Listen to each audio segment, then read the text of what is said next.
You're listening to Crazy Shit in Real Estate. You'll be amazed at all these wild but true situations that others have found themselves in. Because on this show, you'll hear uncensored, unbelievable stories from the world of real estate. I'm Leigh Brown. Let's dive right in. I'm Leigh Brown. This is Crazy Shit in Real Estate. And today we go back to the world of squatters. And if you saw my episode with Representative Brian Biggs, that's the one to start with, because now we're going to talk more about squatters, and then we're going to dig into title lock fraud or title fraud. Holy smokes, y'all. There's just so much going on out there, and this is your awareness episode. So enjoy the conversation. I've got George McCleary, and that name sounds familiar. You've seen him on TikTok and Instagram, so enjoy this, and I'll see you on the other side. I've been recording the whole time. I'm going to decide what I keep and let go of. Oh boy, here we go. All right. Thanks for a really organic conversation. Love it. Love it. All right. Well, I'm George McCleary. I hail from Portland, Oregon. I'm an investor, developer, real estate professional of 20 years. And what happened to me was I woke up one day back on Super Bowl Sunday of 2024, and I made a video called I Stole a House. And it's about squatting. It's about taking over a house and the ease with which squatters can occupy a property in Portland, Oregon, or really anywhere in the country. It totally blew up. It got tens of millions of views. It landed me on talk shows like Fox News, News Nation, mentioned on Bigger Pockets, articles on Bigger Pockets. Joe Rogan talked about me. It was kind of insane. So my life kind of changed at that point. I don't know Super Bowl years. What year was that? Oh, it was in February of 2024. Okay. You landed on Joe Rogan? Okay, that's huge. It would be pretty cool. He didn't say my name, but he's like, yeah, this guy on TikTok was explaining how to be like a squatter as you break into the house, and he just kind of went through it. And I'm like, whoa, he's talking about me. And like 5 friends, and like the whole world was like texting me and emailing me the whole time. Like, oh my gosh, this is crazy. Like, I saw your video. But then other people were getting in touch with me saying like, yo, I've got a squatter right now, or you won't believe what happened to me with my squatter. I lost like $100,000. And I started hearing these stories. And I'm like, hey man, can you Zoom? Because what I realized was that there's no consolidated source of information about squatters and how to contend with them. So I was like, okay, this is a great opportunity for me to serve an underserved market and to help people. So I started Zooming with everybody that had these squatter and title fraud issues. That's when I discovered what title fraud was, and created a couple products, Squatter Defender and Title Fraud Defender. And now I'm on a mission to go help people not lose their shirt over these type of real estate fraud. What is that? Lose your shit, but don't lose your shirt. A lot of people lost their shit over my video. Hopefully because of that, they won't lose their shirt. There you go. I mean, this might be a new tagline for you. And so I'm going to expect. Yeah, I'll send you royalties on that, Leigh. It's easily worth a nickel. Absolutely. Yeah. It blew up on you. Tell us a little bit about the scenario. How did it occur? Were there any legal protections for you at that time? And just give us a little bit of backdrop. So the reason that I made the video in the first place is, so I've had like, let's just call them low level squatters in my projects. So in my development projects, like an addict will like fall asleep on like in the framing or whatever. And it's no big deal. I say, hey, move along. And they usually do. And then in like a flip project, it'll be like an uncompleted house, and a guy will like, we've had guys like kind of bust in through the door, and that's not cool. But like they usually like understand like the jig is up and they leave. But I'd had some colleagues that had like professional squatters, the people that had like forged leases, put utilities in their name, done like the whole scam, like A to Z. And I just couldn't believe that not only were they getting away with it, but they were not being prosecuted, and they were being able to stick around for like a year. It was utterly insane to me. And that was coupled with a lot of policy choices that Portland was making at the time, which I really didn't agree with. So it was starting to overlap with my livelihood. And I was like, yo, enough is enough. And I'd voiced political concerns online, same as you have, Leigh, when things have just kind of bubbled up and you got to talk about it. I did the same thing. And this one in particular just really struck a nerve, and it totally blew up. Well, I'm glad you mentioned the progression of squatting, because I've been in real estate for a long time. During the recession, we did have a lot of those. Somebody wanders into a vacant house, spends the night, you surprise them, and they leave. Today, it's a whole different ballgame, because they do have the upper hand in many situations, simply because until last year, there were no protections in any state until Florida started the ball rolling. And I was shocked by that. I'm like, well, surely North Carolina has protections. And then I come to find out we have nothing. And the sheriffs don't want to mess with it. And we're going to get our legislation passed. I think we'll get it this session. But it has been so shocking. But you said it led you into, and by the way, y'all, all of his Instagram and all the handles are in the show notes for the episode. So you can go binge to your heart's delight and watch all of the super viral moments, all the educational stuff. But you said it led you into understanding what was going on with title fraud. So share with us a little bit about what that space looks like, because we have not had an episode all of my seasons on title fraud. So I'm super excited that you're bringing this up today. Yeah, let's talk about that. So what happened was, so first of all, I had never even heard of title fraud, but in the course of hearing about people's squatter stories, I heard about a person that had somebody move in, and instead of like forging a lease or just lying to the police and like moving to their friends and creating like a plausible scenario that they actually lived there, what they did is they actually forged a deed to have themselves on the deed of the property. So you kind of got to figure like, this is a dumb criminal. You can't just like file a deed and expect to get away with it. But the reality is that chain of title is set in stone. If you want to mess with it, you can't just call up the recorder's office and say like, hey, this was fraudulently done. You got to fix this. No, they can't just do that. You got to have like a court order. You got to do like an action to quiet title. It's a big deal. So meanwhile, this person's like occupying the house and they're on title. I was like, well, that's insane. But the ease with which they did that was really frightening, because you've seen a deed before, and all those stacks of real estate documents, loan documents, among them is the deed. And it's just grantor, grantee, the property address, legal description, and then the notary stamp saying like, yeah, I saw these people sign this thing. The notary stamp, that is the security instrument. That's all that is protecting that document from being forged. And it's a friggin' stamp. It's a stamp. It's not $100 bill. Class. It was a one-day class at the community college, and there were people in there that I probably would not give a lot of, I don't know how to say it nicely. Notaries themselves might be wonderful people. They might not be, who knows? But I can take that document that I see at closing, type it up, have a notary stamp it, and run down to the courthouse. And that's, I mean, why even bother having an actual notary stamp it? I mean, because then you've got somebody who's seen you. You just forge the ink, or you forge the stamp. It's a very low level forgery. And then you march it right down to the county, say, here you go. And depending on what county you're in, they either do dozens or hundreds or thousands per day. So they take a look at it. There's the information and they record it. So that happened to that person. But then I was like, this is way too easy. I bet this gets worse. And oh, it sure friggin' does. So then you think about like, okay, well, you can like occupy a house like as a deed fraud squatter. What if somebody like forged an ID? So I tracked down a lawyer who specialized in this actual thing. And I was like, yo, what actually happens here? Like, how are people using this for like illicit financial gain? He's like, well, and basically what's happening is people are getting identity thefting people off the internet, getting their social address and everything, getting a fake ID with their name, and then getting the title forged into their name, into the fake name, but with them on the driver's license, so that when they steal the deed, then they can sell the house to a wholesaler and pocket all of the equity. Okay, so wait a minute. I can explain that again because it's important. Not their Did I lose you? They have an imaginary name, an imaginary ID. Yeah, of a real person, of a real person with a real social. Oh, so it's just identity theft. And so yes, they've identity thefted they've somebody. stolen the ID, put the stolen person on the deed. They've sold the house as the stolen person. They pocket the cash and run away, which is That's another right. Wholesaling should be outlawed, because this is a wholesaler has no way of checking it. Okay, this is intense. All right.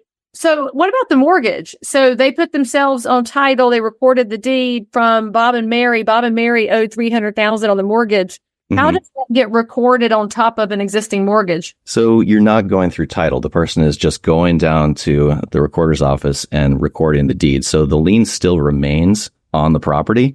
And so then when the wholesaler goes and opens up, because any wholesaler, any new buyer is going to open up escrow, and they're going to pull title and say like, okay, looks like title transferred, a few weeks ago, because Steve makes sure like it worked, like, title transferred, and that usually takes a few weeks to update. And they put it into escrow, and the escrow agent says, okay, it looks like title just transferred like a few weeks ago. Got a mortgage from like a previous owner. Oh, I assumed it's subject to. That's where you take over the loan payments for somebody else. It's against the loan. It's against the terms of the loan, but investors do it all the time. There's like courses on it. You can see about assuming subject to. Yeah, no, I just assumed the loan, but it's worth like 650,000, right? So just, use the proceeds, pay off the loan, and go ahead and wire me the rest of those proceeds, and we're good to go, right? It's like, oh, the escrow's like, okay, you are who you say you are? Yep.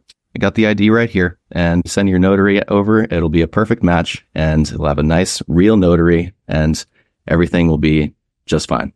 And they're like, cool. And the wholesaler wants to get it through because you're giving them a heck of a deal, because that thing has a property value of like $1 million, and like, oh yeah, I'll sell it to you for 650. So you pocket the equity, and out the door you go. So this would not be allowable then in states where wholesaling is outlawed, right? So in Kentucky, where they just passed a piece of legislation last year, no wholesaling. Well, it could be anybody who it could be a wholesaler. It could be you, Leigh. They could call you up and somebody says, yo, I'll sell you this $1 million property for 650. I got to get rid of this thing. You'd probably buy that property. And no, I'm a skeptic. I'm too cynical. They have to call somebody who's not cynical. But yeah, so oh my God. People will call realtors. People will call realtors and say, and be like, yeah, will you sell this? This is a big problem. ID. The ID matches the fake name on the fake ownership chain of title. Yeah. Sometimes they'll call up a real estate agent, but a lot of times they won't do that because it gets publicly listed. And if it's publicly listed, the original owner might find out about it, or a friend might be like, oh, hey, Sally, you're selling your house? Wait, what? No. And then they get tipped off. So that's why they will go to a wholesaler or just a private buyer and be like, hey, you want to buy this house? So it's irrelevant whether or not wholesaling is legal or illegal. It's just finding an end buyer very quickly and doing the transaction privately so that it doesn't actually go public and people don't get tipped off. Okay, so when Sally does get tipped off that her house is now for sale by somebody she has no knowledge of, what is Sally's next step? So the company that I started, Title Fraud Defender, basically what we do is we just monitor your title, because unless you want to push refresh on your county website every single morning with your morning coffee, it's going to get a little cumbersome to make sure that your title isn't being transferred. So if you find out that your titles have been transferred, so that's not a bad thing, but that's damn near impossible to prevent, because the way that things are recorded, you just can't put a stop to that. But what you can put a stop to is people stealing your equity, and they steal your equity by reselling the property. So you stop them from reselling it. You sound the alarms. You file an affidavit of false filing. You call the title company. You red flag it with a little procedure that we outline in Title Fraud Defender. And so at that point, the jig is up, and they're not going to be able to sell the property. They no longer have marketable title. So you've accomplished that, which is great. But then you got to get title back into your name. And the way you do that, unfortunately, you have to hire a lawyer and file an action to quiet title. And that is what changes the chain of title back to you, back to the way it was before. But it's a lawsuit. You got to go through it. There's no two ways about it. So I'm going to eat legal fees because a scam artist snuck up into my property and put it in their name. So is there a way to prevent this at all? Because I know I can't remember the name of them, but there's somebody that advertises on the Sirius XM Patriot channel that I listen to a lot. Mm-hmm. And they talk about how you can, is it Title Lock? I can't remember the name of them. But so Home Title Lock it's essentially the same thing as Title Fraud Defender. That's just title monitoring. There's no way to it's a bit of a misnomer, is there's no such thing as like locking your title, like kind of like freezing your credit. I know, darn, right? So there's no way to prevent somebody from stealing your title. There's just no way to do it, because the way that our recording system works for literally every county in the country is you just walk into the recorder's office with a piece of paper. And someday I'm hopeful that this will change. And it will go on blockchain, and there will be checks and balances. But today is not that day. Tomorrow doesn't look good either.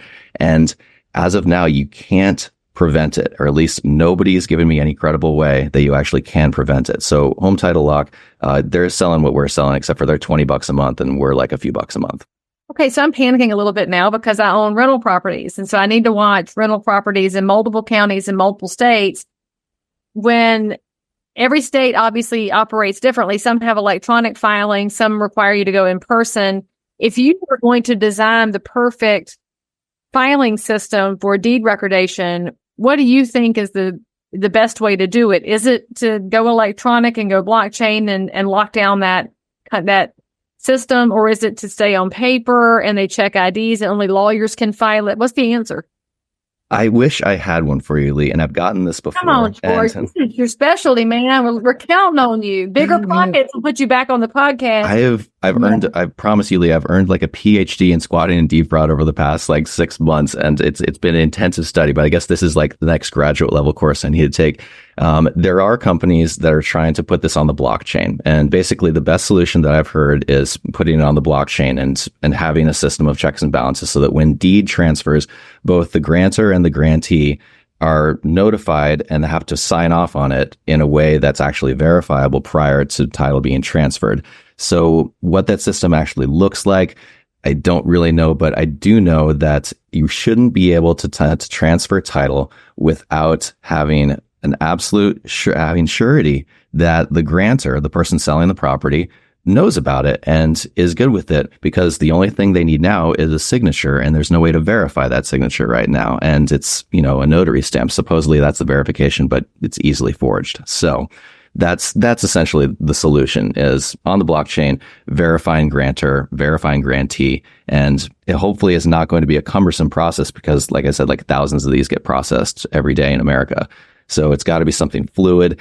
And if somebody has a great idea, then yeah, it's the next, $1 billion company, but we don't have it as of now. Well, and I don't know that you can get there, because since we're a constitutional republic and every area does things differently, you won't see conformity there just by the nature of things. But now I'm realizing, so North Carolina has had a spate of land scams, and I think they've been in many states where somebody calls a realtor using a fake name to list a piece of vacant land. They can verify the information. They give us the fake ID. You list the land, and then they want to price it below market so they can get a cheap buyer on. I think they know that land is just not as visible in marketing as houses are.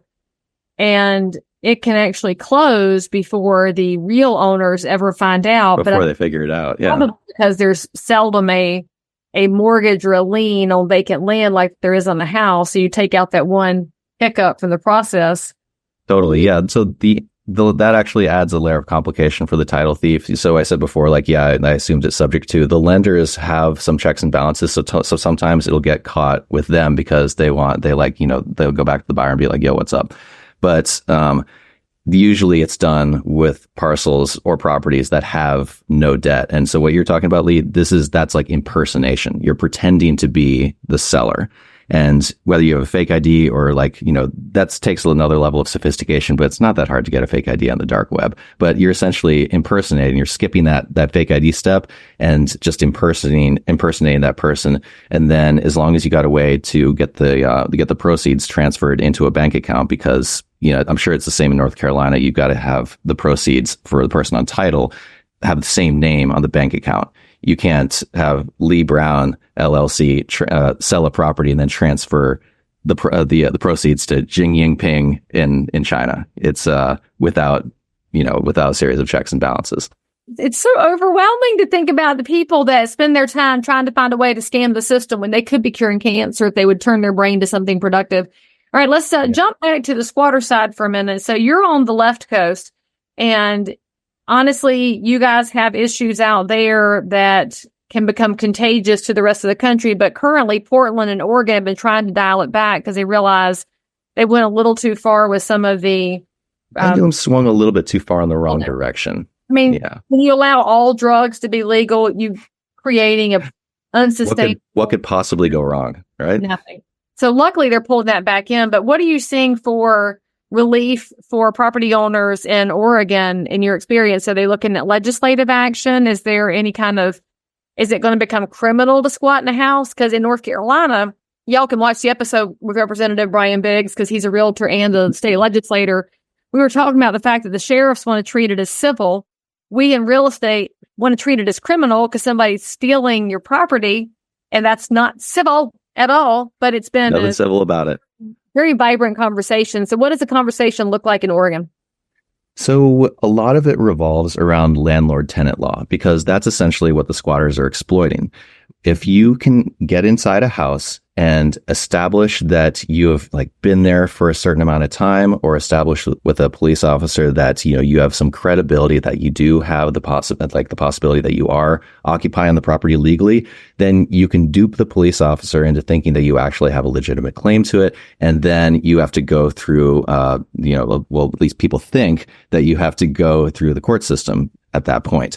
And then when you have municipalities like Portland that have very robust landlord-tenant laws that very much favor the tenant, then you've got those protracted periods of time to just essentially kick them out as a tenant. They were never a tenant. They're a trespasser, but people think that's the best thing to do. But what I heard after talking to all these dozens of people after I went viral is that some people didn't go the conventional route. They said, okay, no, I'm doing this a different way. And a lot of commenters on the video, like on X and Twitter, they're like, yeah, I would shoot them or I would take them out at gunpoint. And so, of course, I'm listening to this thinking like, okay, like, yeah, you could, but like, I feel like there's going to be some liability if, you know, you're bringing, you know, a confrontation like that into the equation. And sure enough, like there's been a lot of cases where either the squatter or the owner has been either harmed or unalived, as they say, because of the confrontation. And whether it's the squatter dying or the owner, it's not a good thing. So what people were doing a lot of times is kind of operating in the gray. They were like doing things like introducing animals, like, you know, throwing a bunch of rats down the chimney, or snakes was one of them. No. True story. They Yeah. really did that? Yeah. That's gross. That wasn't just somebody on the internet saying they were going to do it. Legit, Yeah. somebody did that.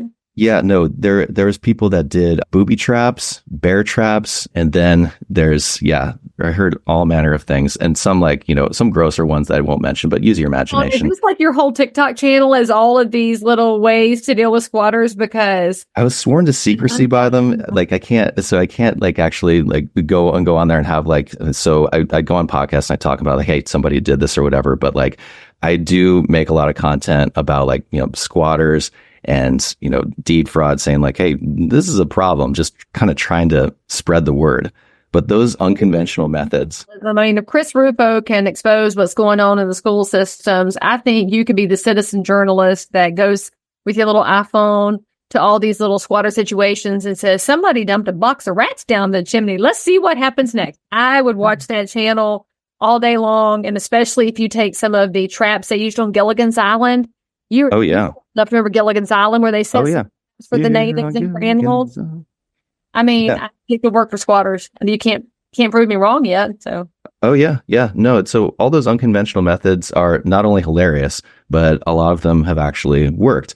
And there is like a middle ground, because I tell them in Squatter Defender, like, you know, here's what happened. I can't recommend this, but you know, here's what some people did.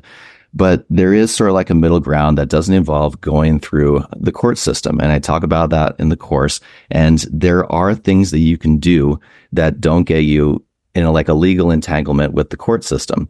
And I don't recommend like confronting squatters directly, because you're dealing with very desperate people, and bad things have happened, and bad things can and will happen. And the same reason that you can't go after these people like with like a civil claim to try and shake them down for money is because they have no money.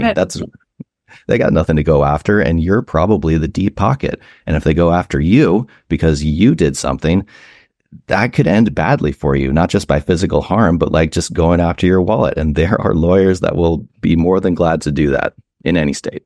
And I don't think vigilantism is generally the best way to go. So I'm more in favor of digging a hole and putting a fake palm frond over the top as a trap instead of other pathways, depending on which state you're in. I guess I should say that. That's the whole beauty of a constitutional republic. In some states, you probably have different freedoms than in others, but not all states are experiencing huge amounts of squatter activity. How bad is it in Oregon, in your experience? Is it frequent? Is it infrequent? It's generally worse in blue states and bluer municipalities. There's squatters and title thieves in literally every state, in every city. It's less frequent in multifamily. It's more frequent in single family houses. And you go, Just because the neighbors will snitch on you? Yeah, well, put yourself in the position of the squatter. You want to not be discovered, not be seen, and you want to be there as long as humanly possible. So you get to a place with your own four walls. You're not waving to people as you come in and out. And because if you do, then there's a chance that somebody might snitch on you. And there's much more likelihood that someone is going to do that in like a rental house. So if you got a rental house, then, oh, looks like there's a new tenant in there. That's going to be a whole lot less likely than it could happen in a multifamily, and it does. But single families are most frequently targeted. There's no card swipe to get in or whatever. You just, you watch a YouTube video, you pick the lock, you get in with no sign of forced entry. The cop is thinking like, okay, well, there's no window broken. They didn't break the door down. Like there's furniture in here. There's people. This is a plausible scenario, even though you've got the owner right there saying like, this is not a tenant. This guy's a squatter. Get him the heck out of here. The cop is like, well, got a he said, she said situation here, sir. So, sorry, but you're going to have to take this guy to court. I mean, those are the things we've seen online. The people that were in New York, and of course, we're recording this in September, heading into snowbird season. Mm-hmm. If you live in a cold state and you go to Arizona or Florida for the winter, you're going to have to be thinking about how you protect your house from being taken over while you're gone. So does your class talk about how to go out of town safely? And can you give us like one of your number one top tip for how to go out of town and not have your house stolen? For sure. So the Squatter Defender course covers squatter prevention, detection, and ejection. So we talked a little bit about getting rid of them. Prevention, as they say, prevention is worth a pound of cure, right? Or an ounce of it. So the number one thing is really just very intuitive. It is an alarm system, because you got to know who's coming and going from your property. And so at Squatter Defender, if you buy the course, you get 50% off a Simply Safe system that is portable. You can take it from one property to the next. And it has an alarm, like a siren with a keypad, and then a motion sensor. So if someone walks in there, you know about it. And it has a camera. So you can pull up the footage and you can have it notify the police for $25 a month if you really feel like it, but you don't really need to. You just need to have a notification on your phone so that if it gets tripped, you pull up the camera and be like, okay, oh, that's the plumber. Forgot about them. But if you see, Frankie the Stealer coming into your house and kind of looking around all shifty-eyed, chances are he's probably not going to stick around after the alarm is going off. But even if you forgot to, set the alarm, or, you got the camera, you can make sure that whoever is going into your house has the right to be there. And if they don't, you're going to know about it quickly, because what you're up against here, Leigh, is time. It takes time for these people to get established. They get into the house, and then they got to move in furniture. They got to establish plausibility so that when the police officer inevitably shows up, whether it's a day, a week, a month, a year later, once the owner figures it out, that there's somebody in there, that the cop is going to walk up to an empty house with an alarm going off in the background, a video of the guy, tampering with the lock to get in there. And it's an open and shut case. He's going to be like, okay, clearly this guy has no right to be here. I got an owner saying that he broke in. He looks like there's a video of him picking the clock. Well, we're taking this guy out. Whereas if you haven't been tipped off and you're not going there frequently enough, because how often do your property managers swing by vacant properties? Maybe once a week. So a week is fully enough time for the guy to move in a few sofas, get his scuzzy buddies living in there, and his 4 dogs. And so by the time the cop shows up there, you got plausibility. And so that's the low hanging fruit. There's the alarm, and if you buy the course, we give you half off, and it ends up being like $100 or something. It's a really tiny amount, and you can change it from one property to the next. And it's simple and easy, and hardly anybody does it though.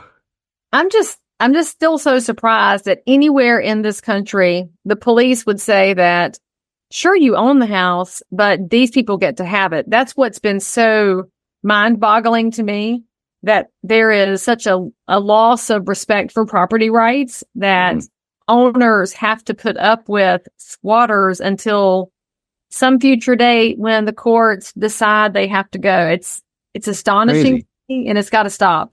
It does. But the thing is, Leigh, that it comes back to possession. If you are in possession of something, you are assumed to be the owner of it. The shirt on your back, the pearl necklace you have, it's assumed to be your own if you're in possession of it, unless somebody else can prove otherwise.